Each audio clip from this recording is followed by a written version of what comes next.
Hey guys, hey, it's Anne Marie. This is the AntiHR channel. And on this channel, what do we talk about? HR, employee interaction with HR, teaching you how to advocate for your workplace rights and how to leverage HR in ways that will advance your interests at work rather than harm your interests at work. So if that's, a topic that is top of mind for you or that you're interested in, please hit that like button, please hit that subscribe button, and share this channel with a friend. Today, what we are going to talk about is the power and importance of self-advocacy.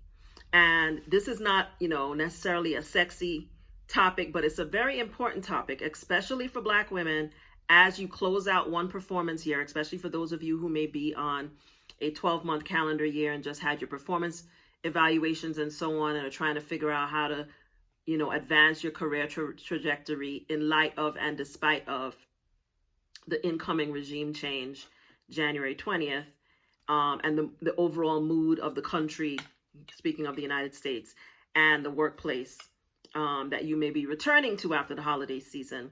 How do you not just survive, but thrive in your work environment? And one of the most important ways to do that is to be the best possible self-advocate for yourself. And one of the things that I can honestly say, in all of my years in HR, which was over 20, I saw over and over how poorly we, Black people, and especially Black women, advocate for ourselves, especially when it comes to our career progression and career trajectory, and how poorly we leverage tools available to us in our workplaces to do that. So in this video, I want to talk about the power and importance of self-advocacy in your workplace and give you some tips about how to be a better advocate for yourself at work.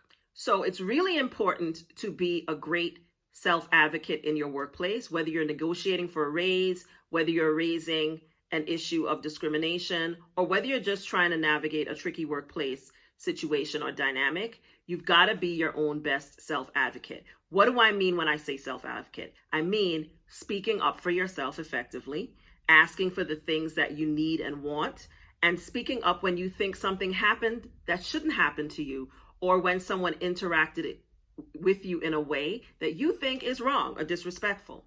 And a lot of us, especially Black women, either do not self-advocate at all, or we do it in the wrong way, right? And so in this video, I want to talk a little bit about how to self-advocate and how to do it effectively so that you can advance in your career. So the best way and the number one way to be the best self-advocate is to know your workplace rights. That may sound counterintuitive to some, but that's probably the most important thing, because in order to be able to speak up, you got to know when to speak up. You got to know when something is not right? And be prepared to speak up if the thing that's not right is directly impacting you, right? Because what we doing? We are minding our business. So if it does not directly impact you, you are not getting involved in it in your workplace because we're doing this. We're minding our business, right? And this is me practicing what I preach. I'm self-advocating. I'm letting you all know about my coffee mug. And right now I have a holiday sale on my store. So if you are still looking for gifts for the holidays, now is a great time to order this coffee mug and get it before Christmas, right? So that's my little plug. This is me self-advocating for my business as an entrepreneur. Because we must practice what we preach and we must mind our business, okay? So when we're talking about self-advocacy, we're talking about advocating for yourself at work, right? Not advocating for other people, not minding your business, not getting into things that don't involve you and your work responsibilities, but making sure that you are advocating for yourself. So as I said, one of the best ways to be a good self-advocate is to know your workplace rights. You need to understand and know the federal, you don't have to know them by heart, but you need to be aware of them. Federal laws relevant to workplace rights and any corresponding state laws or even city laws relevant to workplace rights where you live. I have created a roadmap to workplace rights. It's an ebook. You can download it from my website. It is also on sale this holiday season, okay? So if you don't have familiarities with the existing laws that protect you as an employee, go find out what they are.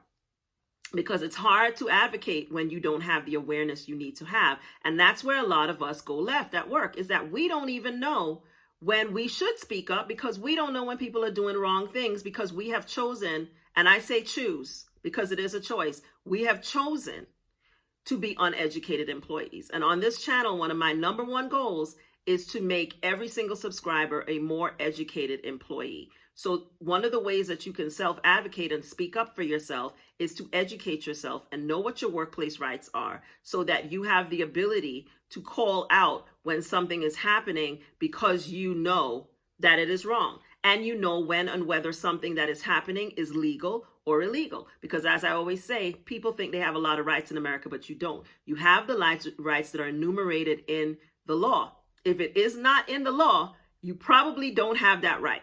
So there are lots of rights you may think you have that you don't in fact have. And then there may be rights that you have that you don't know you have because you have not bothered to educate yourself. I encourage you to bother. Okay? Because you can't be a good self-advocate if you don't know what your rights are. I have people come to me all the time, and the first thing they tell me is, I'm being discriminated against because they're retaliating against me. And as I've explained over and over, if the underlying act is not illegal, they can retaliate against you and get away with it. So people don't have to like you. There's no rights that says my employer must be nice to me, and they must speak to me nicely, and they must treat me nicely at work. What it does say is your employer is not allowed to treat you differently because of a protected characteristic, right? So, and there are lots of protected characteristics, and I'm not going to enumerate them again because I've done them over and over. So go watch the other videos. But these people come to me and say, retaliation. If the underlying act is not an illegal act, then the retaliation isn't going to help you. Okay? And a lot of times you can't even articulate what you're claiming the retaliation is. So in order to be an effective self-advocate, you have to understand what discrimination is, know what laws protect you against what type of discrimination is illegal, because all discrimination is not illegal. Just the ones the law says is illegal. Okay? Know what types of act are discrimination, and know what retaliation really is and what it looks like, so that you can in fact advocate for yourself if it happens at work. Okay? Now, the next thing that is very important for being a good self-advocate is having effective communication abilities and skills. And this doesn't mean you have to be the perfect speaker and the perfect orator, but it means that you need to know when to speak up and how to speak up, right? And that means knowing how to talk about things, knowing not to be combative. Some of us are in the workplace, we're super, on edge. We are just waiting for somebody to do something. That is not going to help you, right? Going into the office with an attitude because somebody did something to you at your last job is not going to help you. So knowing how to communicate with people goes a long way.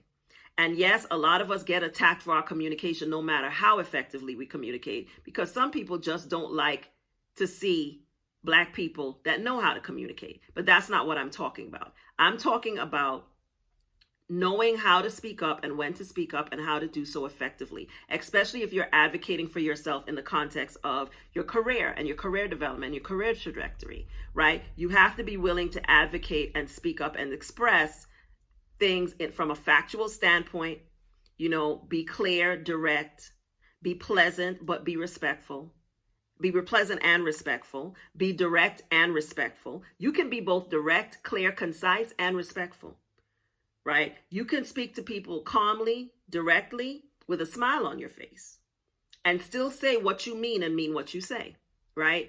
And so it's important to say things like, rather than saying, I think that you're not giving me a chance to do so-and-so, or I think, don't come into conversations telling people what they're not doing. Come into conversations talking to people about what you would like them to do, right? So if you believe that you deserve a promotion, for example, you go into your supervisor and you say, I'd like to have a conversation about how I can advance my career trajectory and how we can do that as a team. And I'd like to have your advice, right?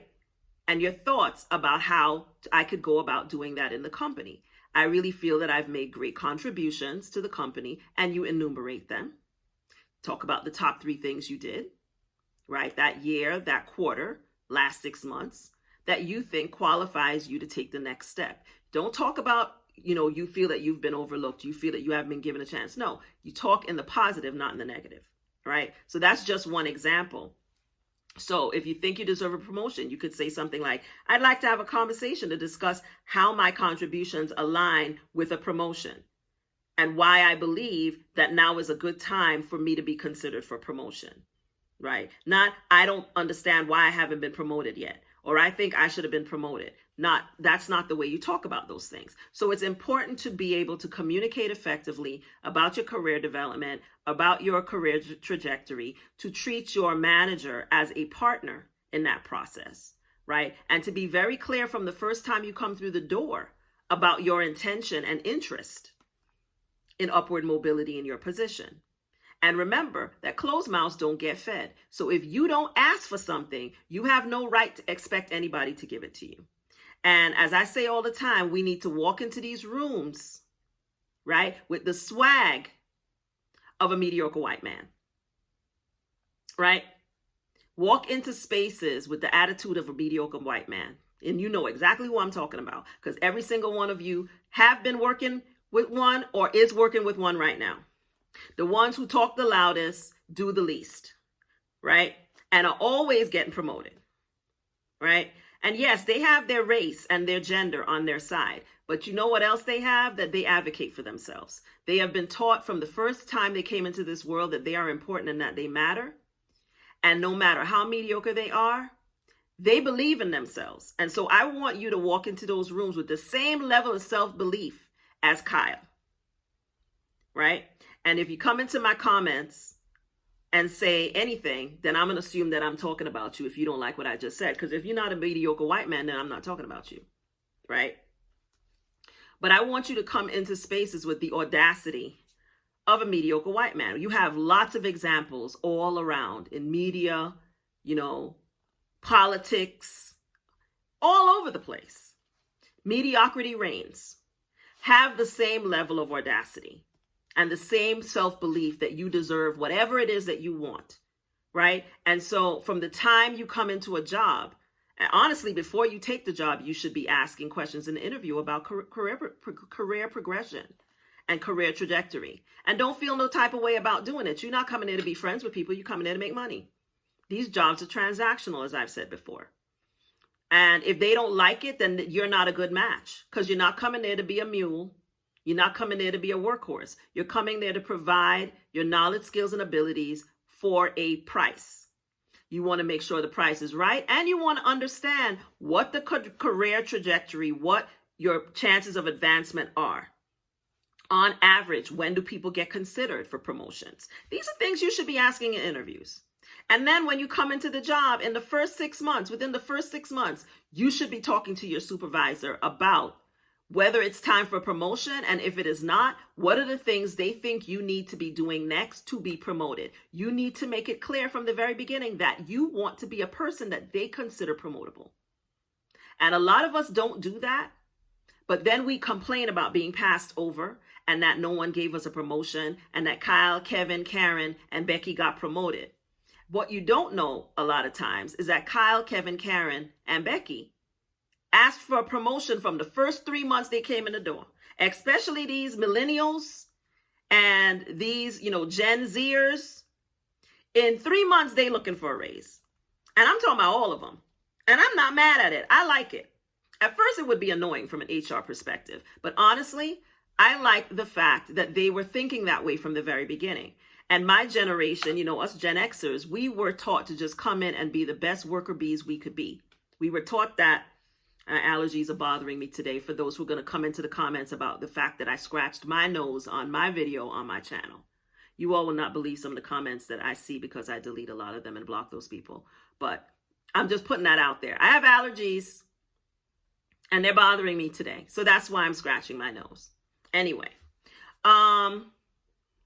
So I think it's important that there's a lot to be learned from millennials and Gen Zers about having audacity and being clear about the desire to be promoted and being willing to leave a job after a year or two to go to the next job that's going to pay them more money. And more of us need to learn from that, right? So it's important to communicate effectively about yourself and advocate for yourself for the things that you want in your workplace, right? And document all of these things along the way. So if you have a conversation with your boss at month number 3 or month number 6 about promotion, you need to document it. And it's easy to do in a journal. You know, I have a journal on my website, but you also want to write an email right after the conversation. Memorialize it in writing by email with your boss. And it's just like, hey, thank you so much for talking to me. I feel like I have a clear roadmap now about the things that I need to do to perform well in this position and to meet the goals of my team and also position myself for promotion in the next promotion cycle. Something as simple as that, right? And so effectively communicating is going to help you, because if you find that your boss is not amenable and that they get an attitude with you, and when you come to talk about promotion, then you know that you may need to start thinking about promoting yourself outside of the company by leaving and going to do something else, right? But do not sit and wait and expect anybody to give you anything, especially out here in these corporate capitalist streets right now. You have got to be willing to be the best advocate for yourself. No one else is going to do it for you. And if you're lucky along the way, you may have mentors and people who will call your name in rooms when you are not there, including your supervisor and boss, but do not expect that to happen. That's extra. You have to be out there talking about yourself, right? Networking inside of your company, right? Using professional development, which is the next thing I want to talk about in terms of self-advocacy, in order to advance yourself. So another thing that a lot of us do poorly in these organizations is we do not use professional development well, okay? A lot of corporations, maybe a little small mom and pop shop might not provide it, but a lot of these corporate workspaces, right, and even retail and other places like that have professional development. They have training that you can go to that your company will pay for. Make it your business to take advantage of everything. Ask about these things in interview. Take this into consideration when taking a job. Do they have professional development opportunities? Are there conferences that they will pay for you to go to that will give you networking opportunities in your sector, right? Because these things are important for advancing and moving forward in your career. Because in these conferences and places, you may make connections with people that may position you for your next job somewhere else. I'll give you an example. One of the best jobs I ever had, it was because someone that I had been interacting with annually at conferences, who had heard me speak publicly about different issues in our sector, thought of me when she had an opening in her company. And so approached me about applying for the job when the opening came up in her company. And it was only because she had interacted with me in conferences. We weren't friends. We really didn't interact socially outside of those conferences, right? But she observed me. She felt that I was an effective speaker, that I was a good communicator, that I knew what I was talking about. And she sent me the job description, right? And that's how I found out about that job and got myself out of a position that I really didn't want to be in. If you've been following me, you've heard me talk about working for the woman that I still refer to as the handmaiden of the devil.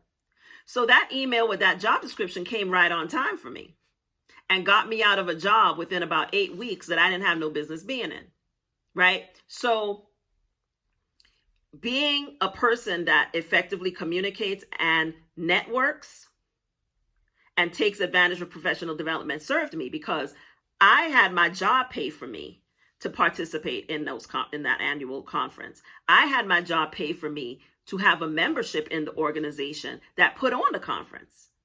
I didn't pay for that. They did, right? I asked for them to pay for it, and I made the case for why it would help me be effective in my job, and they paid for it. And then if your company gives you a certain amount of money for professional development each year, you need to spend every single dime of that money. I have a relative, and she's the one who really put me up on professional development game, right? Because she would come to town to visit me back when I lived in DC area. And sometimes she would stay with me, and sometimes she would be staying at a hotel most of the time, because she was always going somewhere for a conference for professional development. And I really, like, she and I talked about it, and she really put me on game about, if they're going to pay for it, you should do it, because you can put that on your resume. Get certifications. If there are areas that you want to learn more about, get certifications, get certified. You put it on your resume, and you can use those trainings and certifications to advocate for promotions and upward mobility, and apply for jobs in your company if that is possible, and tout those things that you did in professional development on somebody else's dime. So use their bag to get your bag. Okay? Advocate for yourself. Ask for the things you want. Ask to go to the trainings. Make, very clear communications about why you think you should be able to go on different things and how it is going to help the company, not just you. How does it advance the interests of your team and your department and your organization for you to have these certifications, for you to have these trainings? There are a lot of organizations that will pay for you to get college degrees. They will pay for you to get certifications. I have a relative that recently got a project management certification through her company, and then was able to use that to move into a higher level job. I have the same relative, because she follows my advice, also got her master's degree, and her company paid for it. And then she worked there for, they required that she stay for a certain amount of time. And then she left and went to a better opportunity with the master's degree that they paid for. There are a lot of governments, universities, other corporations that will pay for you to get professional development up to and including higher education and graduate level certifications and degrees. Go get it. The time is going to go by anyway. Develop yourself as it passes. Don't ever think it's too late, I'm too old. No, go get it. It will serve you. Right? Especially right now, getting, training in tech areas and so on, regardless of what your current day job is a good idea. So if your job is going to pay for you to do that, go advocate and make the case for you being able to do that. Don't wait for somebody to tap you on the shoulder and ask you if you're interested. Make sure that you're reading those emails from HR about professional development, that you have read the policy in that handbook that a lot of y'all don't even look at. Read it and know what it says so that you can be a better advocate for yourself, right? A lot of times we only think about self-advocacy in the context of promotions and raises. And yes, that is important, but it's also important in these other areas, right? It's important in terms of putting yourself out there for trainings and development so that you can make the case for why you should get the promotion and why you should get the raise, right? But the last thing I want to say is, doing these things and advocating for yourself will better position you to know earlier if you're dealing with problems in your workplace. Because if you are advocating and asking for things, and then you notice that you're constantly being told no, and that you can't have it, and that the company don't have the money for it, but you see other people, you see Kyle and Karen and Becky and Ken getting the same opportunities that you're being told that you cannot have, then you know that something ain't right. And then you can start documenting, right? And preparing to make your communications about the discriminatory workplace that you might be working in, and any retaliation that you might experience because you asked for the things that you deserve to have. But you will not be able to go to that step if you have not been effectively self-advocating. You can't claim that somebody's discriminating against you when you never asked for nothing, right? And I've had to communicate that sometimes to people who come to me on discovery calls. Well, I haven't been promoted. Okay, well, when did you ask for the promotion? Well, I didn't ask, but I noticed these people get promoted. Well, you can't claim that somebody didn't promote you if you never asked for promotion. You need to ask for the promotion first, because somebody doesn't have to give you a promotion. A lot of companies will let you stay right where you are. And if you're doing a good job, they will let you stay right in that position for 20 years. And many of us will stay in these jobs for 20 years and 25 years in the same job. Why? Because we didn't ask for more. And then we are quietly pissed as we see other people moving up, but we're not doing the self-advocacy that we should be doing to either get the promotion, right? Or to be able to document that we have asked for something that we are qualified for and was passed over either in favor of someone who is less qualified or someone equally qualified with less time and position, right?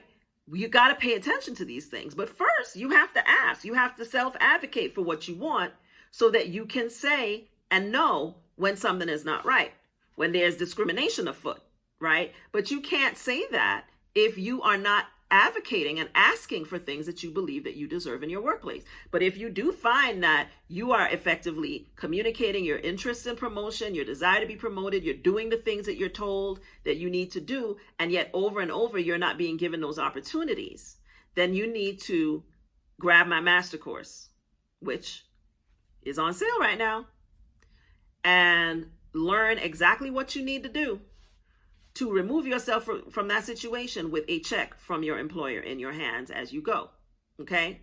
But again, the biggest issue a lot of us face is that we never actually articulate anything.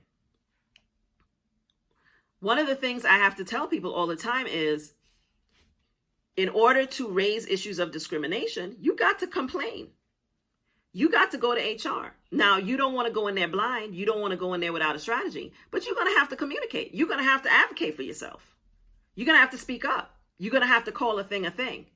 And a lot of us don't want to do that. So we stay in it, we take it, and then we leave when we could have taken it, communicated about it, raised hell about it, and asked for a check on the way out the door. You should still leave, I always say, just not without your coin. If it is owed to you, it needs to be paid. But a lot of us sit quietly and we just take it and take it and take it till we can't take it anymore. And we don't take the necessary steps to advocate for ourselves. And I would discourage you from doing that. So I have written a whole blog post with a lot more information about the power and the importance of being an effective self-advocate. It is linked to the description in this video. I really hope that you will take the time to read it, right? And understand what is there and exercise the steps that I mentioned in that video. It's very, very important. I really want, as we're heading into a new year, for more of us to make the commitment to be better self-advocates in the workplace. Especially, we don't know what's coming, but we know it ain't nothing good. As we go into a new year with a new regime change come January 20, we need to be ready to advocate for ourselves, to ask for the things that we believe we deserve, right? And to take the necessary steps and exercise the rights that we have while we have them. To take the necessary steps to remove ourselves from work environments that are not serving us and might in fact be harming us, okay? So in order to do that, you have to be an effective self-advocate and have effective self-advocacy skills. So in this video, I hope I have provided some tips around that. And my blog post goes into even more detail about how to be an effective self-advocate and the power and importance of being a self-advocate at work, the importance of speaking up for yourself and doing so effectively, the importance of knowing your rights and exercising them at work when you need to. So I hope this video was helpful. I hope you learned some important tips from it. Let me know in the comments whether or not you have used any of the things that I have mentioned at work and to effectively advocate for yourself in your workplace.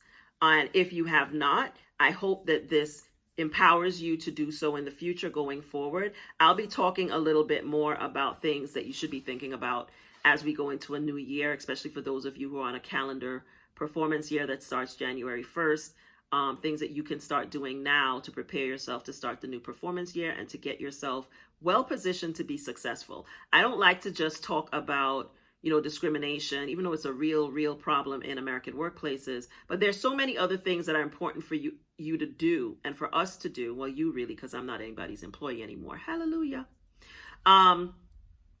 But for employees to do, especially Black employees and especially Black women employees to do, to better improve your experiences in your workplace. Some of these are things, some of the things that happen to you at work, you don't have control over. I always say racism is not rational. You can't do anything about racism. But there are lots of other things that happen at work that we have control over, right? Advocating for yourself is one of them. It's not a question of what someone does in response. It's a question of you doing it for yourself, right? So I really hope that this video gives you something to think about, gives you something to include in your plans for your upcoming performance year and work year. And I, as always, would like to say, you know what I'm going to say. HR is not your enemy. It's important to know how to navigate them, though. But HR is not your enemy, but they're definitely not your friend. But I am. I'll see you in the next video. Bye.